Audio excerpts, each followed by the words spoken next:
More than 100 people are dead after suicide bombers attacked 2 mosques in Yemen. And the latest details on the terror attacks in Tunisia will tell you who has claimed responsibility for the shootings. The parents of 43 missing students from Mexico are making a stand here in San Diego. Stay with us for the latest.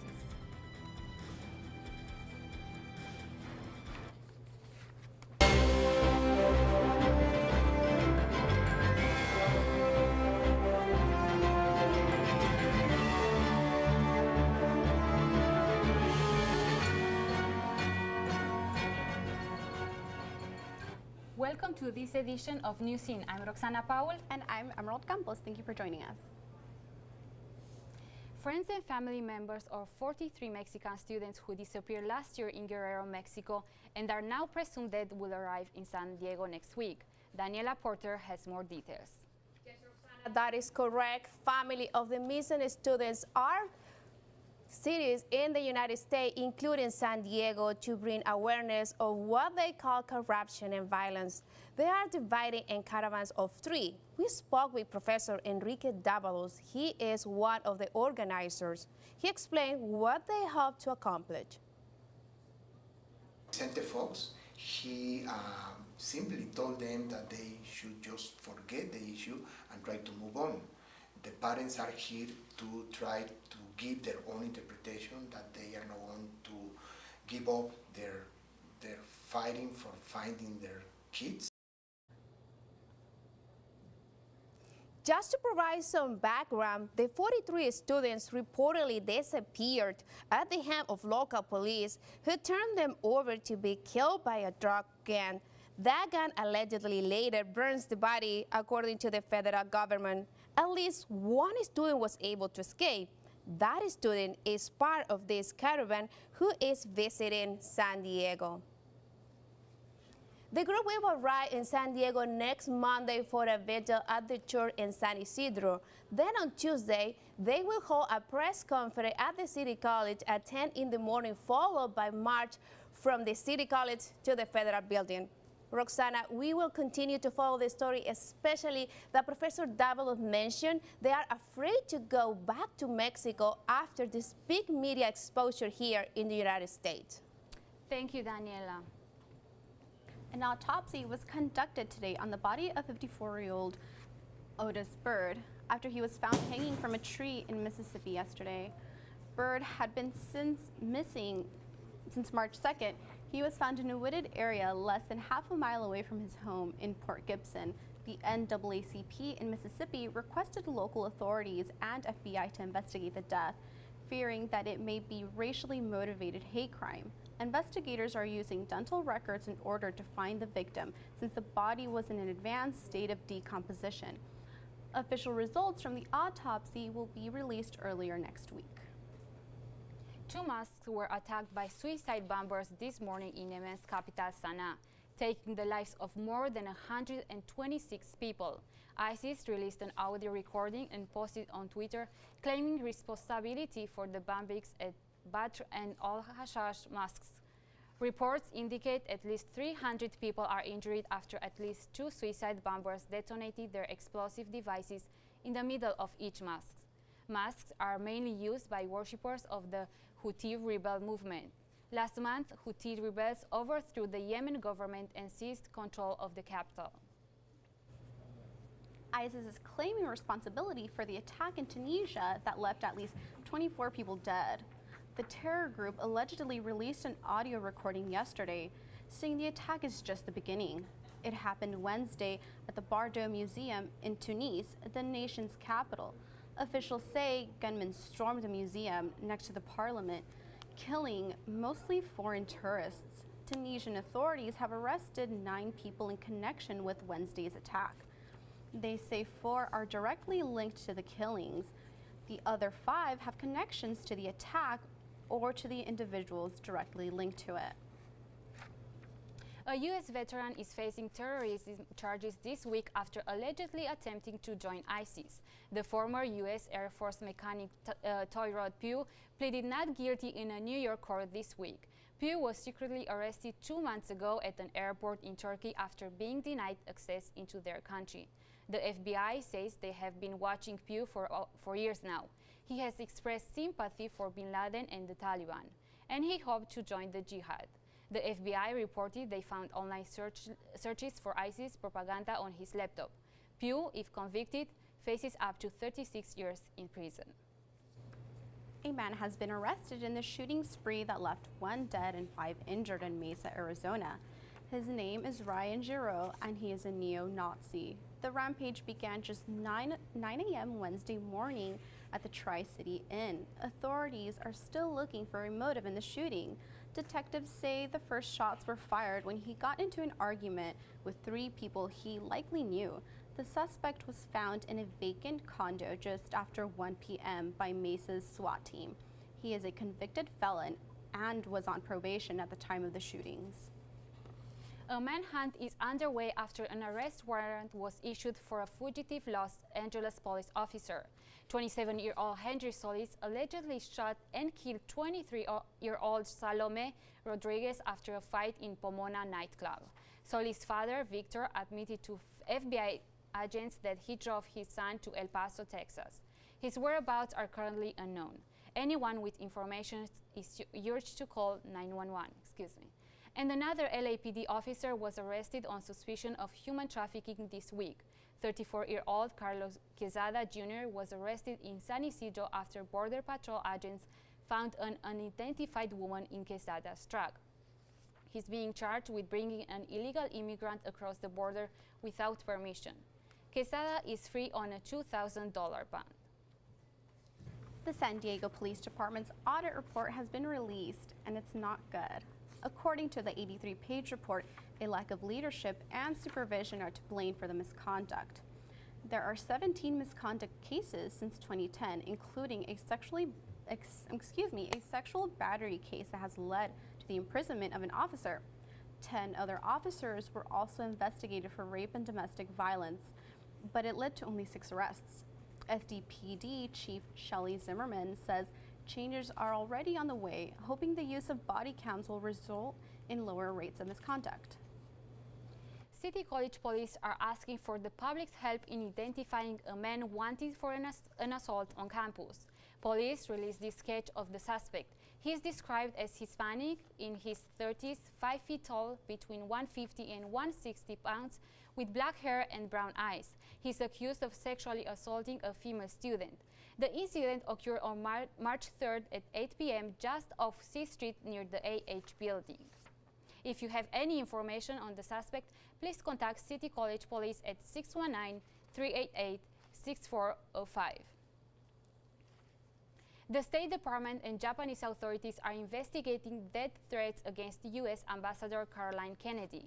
Kennedy was in Japan with Michelle Obama for an event dedicated to women. Upon their arrival, an English-speaking man called the U.S. Embassy in Tokyo threatening to kill Kennedy. We take any threats to U.S. diplomats seriously. We take every step possible to protect our personnel. We're working with the Japanese government to ensure that necessary security measures are in place, which is something we would do and continue to do around the world. Concerns over diplomat safety in Asia were raised a few weeks ago when U.S. ambassador to South Korea was tapped in Seoul. Evidence that murder suspect Robert Durst may have been preparing to flee has surfaced.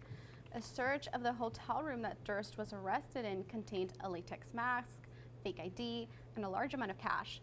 The mask was designed to conceal Durst's head and neck.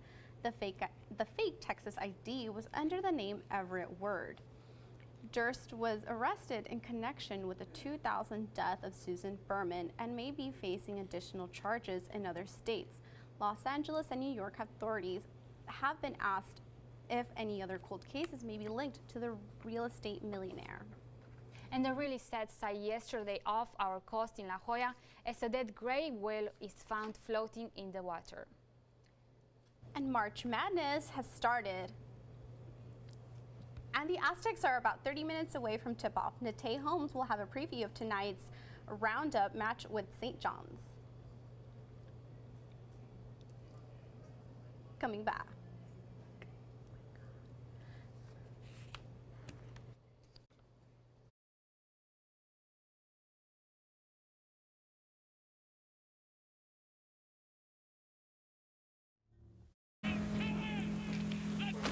Celebrate the soggy shoes and the slow starts. Celebrate the lessons learned along the way.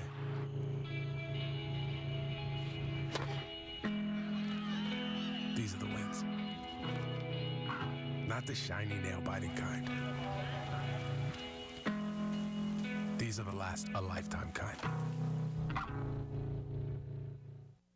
Criminal Minds, Wednesday, 9/8 Central, only CBS. Check this out. Flight tracker, Twitter feed, Facebook. That's great, Dad. Can I drive? Can I friend you?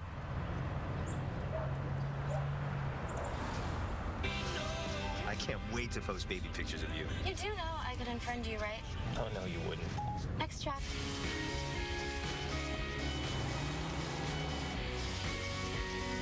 Experience the Spring of Audi sales event today and get exceptional values on the Audi you've always wanted. Police have released sketches and video of the suspect killers of a baby found in Imperial Beach. Elisa de la Cruz was kidnapped from the family home in Long Beach after her parents were shot. Long Beach have been released surveillance video showing the mother exiting a bus with baby Elisa at about 4:15 p.m. A vehicle then pulls up next to them and the driver asks about the baby. The driver is described as an African-American woman, about 40 years old, heavy-set with long dark curly hair.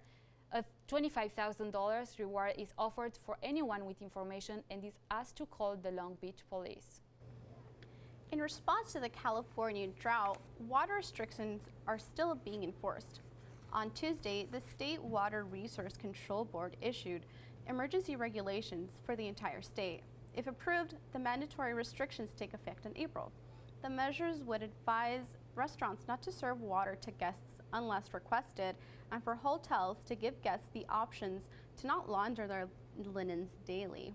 All California districts must have restrictions on landscape watering.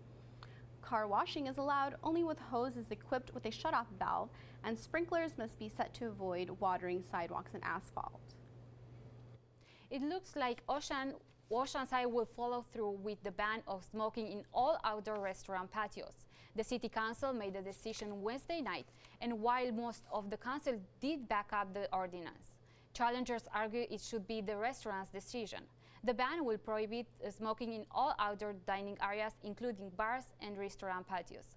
The law is similar to the others passed in the surrounding San Diego areas.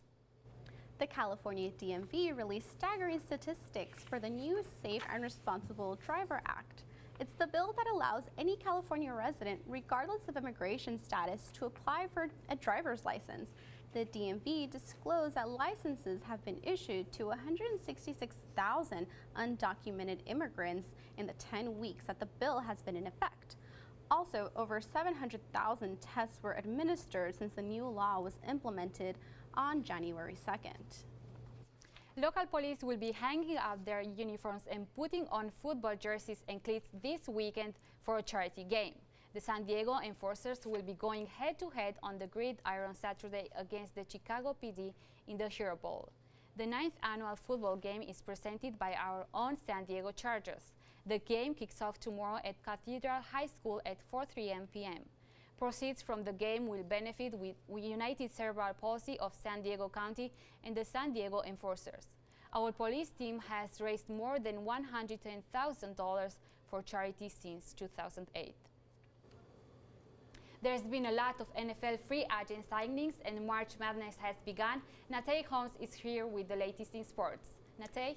Thank you, Roxana. Yes, there's been a lot going on in sports. Let's start here at home. The roster for the San Diego Chargers looked very promising for the 2015-2016 season. Just this week, the Bulls signed 2 new players. Free agent wide receiver Stevie Johnson signed a 3-year contract with the team. The former 49ers player will replace Eddie Royo, who left to the Chicago Bears. And cornerback Patrick Robinson is also coming to San Diego. He signed a 1-year deal. Patrick is a 3rd defensive back signed by the Chargers this offseason, joining cornerback Brandon Flowers and safety Jimmy Wilson. Former presidential candidate Mitt Romney is getting in the ring with the heavyweight champion. Can you guess who it is? Yes, Evander Holyfield. Proceeds for the fight will benefit Charity Vision, an organization in Utah that addresses blindness in developing countries. Romney and Holyfield are set to square off on May 15th in Salt Lake City. He's going to need it. I wish him the best of luck. The University of San Diego men's basketball team is on the hunt for a new head coach. After 8 seasons, Coach Bill Greer was fired this week. No word on the exact reason. Greer's program was buffeted after Brandon Johnson was indicted on game-fixing charges in the 2009-2010 season. In his first season as head coach, Greer led the Toreros to the NCAA tournament, but lost in the first round. He held an overall record of 117 and 144 in his time at USD. And it's game day for the SDSU Aztecs. After watching some top-ranked teams go down yesterday in the NCAA tournament, anything can happen, and that goes for the Aztecs as well. The team arrived in Charlotte earlier this week. Aztecs are favored to win tonight, and if they get by St. John's, they'll face the #1 seeded Duke. Tonight's game kicks off in just about 15 minutes at 6:30. Go Aztecs. And President Obama is getting in on the March Madness fun. President Obama picked the Aztecs to win its first game against St. John's, but lose to Duke in its second game. His Final Four consists of Kentucky, Arizona, Villanova, and Duke. And in the championship game, the Commander-in-Chief has Kentucky and Villanova, but he has Kentucky taking home that championship win. And after the first few tournament games, we have our first entry for our March Madness bloopers. Okay, did you see this? During Wednesday's game against Dayton and Boise State, one of Dayton players lost his pants. Yes, it appears one of the players' foot got caught on guard Deshaun Pierre's shorts, pulling them down. But don't worry, it was a quick recovery. The Dayton Flyers went on to win that game by 1 point.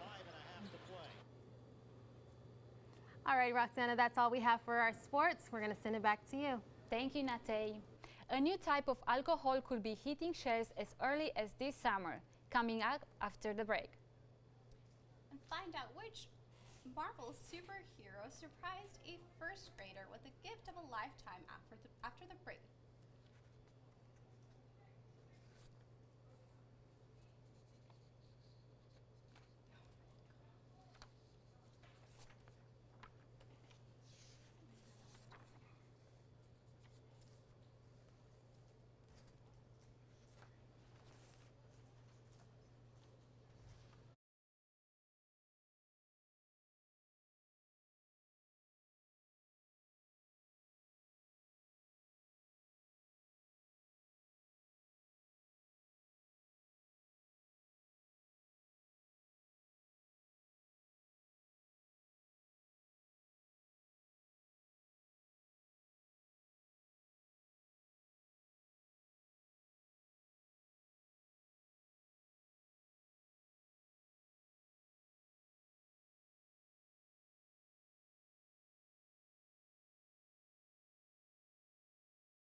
A powdered form of alcohol is now approved for sale in the United States. Alcohol is a new formula which allows people to drink an alcoholic beverage by just mixing the powder with 6 ounces of water.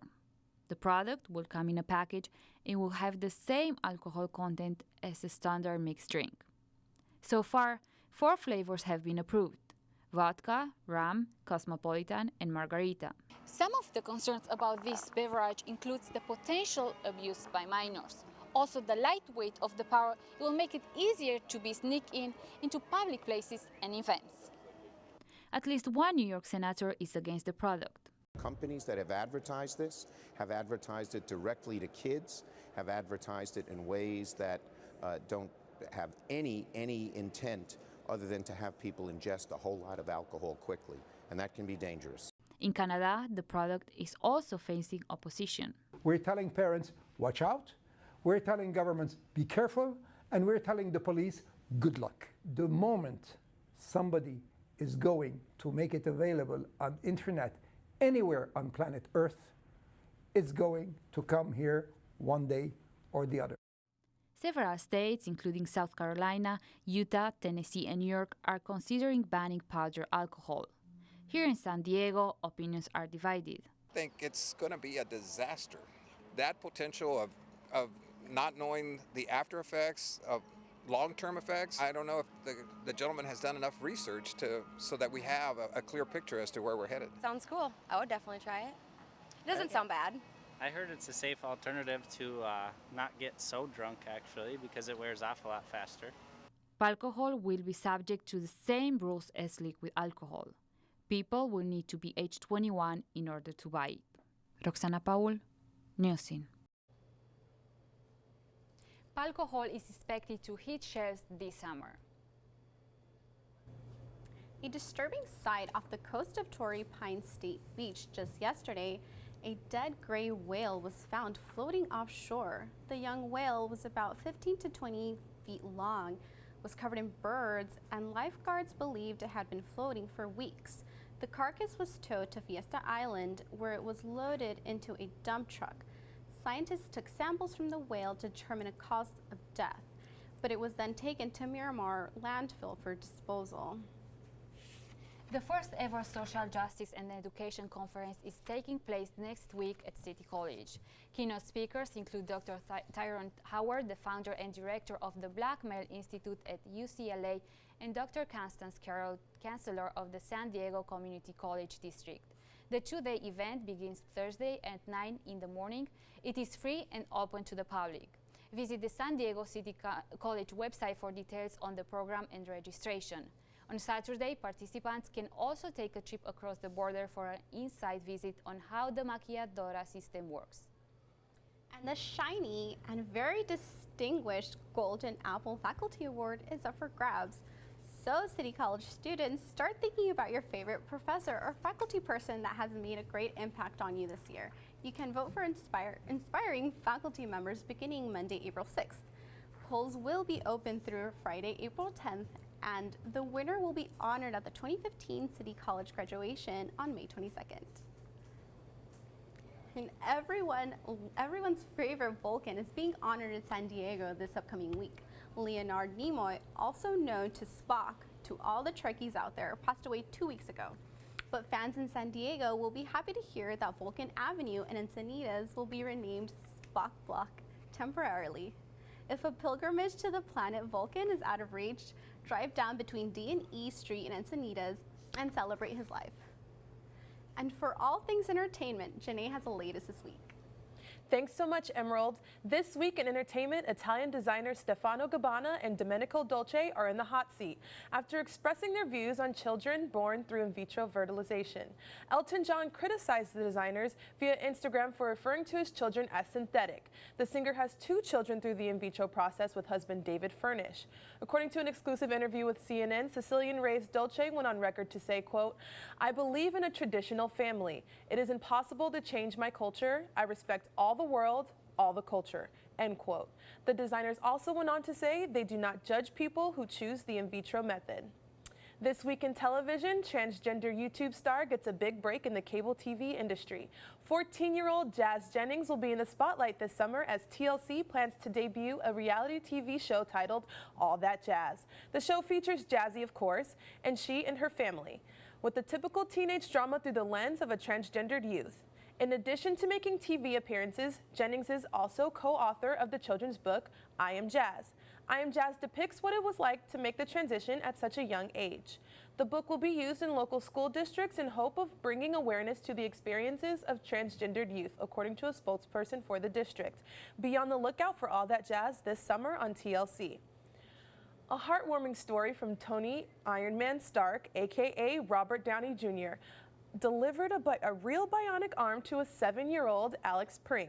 The arm was Iron Man themed, of course, and was delivered in silver Tony Stark cases. For those of you that haven't seen Iron Man, that's kind of a big deal. The brains behind creating the 3D robotic technology is Albert Monero, who will be teaming up with Microsoft in hopes to expand the project. If you're looking for something to do this weekend, the sweetest race in America makes its way to San Diego. Although the race is happening on Sunday, you can enjoy DJs, vendors, and all the chocolate you desire. The event began this morning, and your last chance to enjoy the expo is tomorrow, March 21st from 10 to 6 p.m. The actual hot chocolate run will be Sunday the 22nd. There's still time to register if you haven't done so already. Find out more information by visiting the Hot Chocolate 15K website for San Diego. That's all I have on my end. Emerald, are you doing anything entertaining this weekend? You know what? It's actually the last weekend of the Latino Film Festival, so you will most definitely catch me there. All right, thank you. Just stay tuned and we'll be back for more.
Abtin Mohamed is here with the weather. Abtin?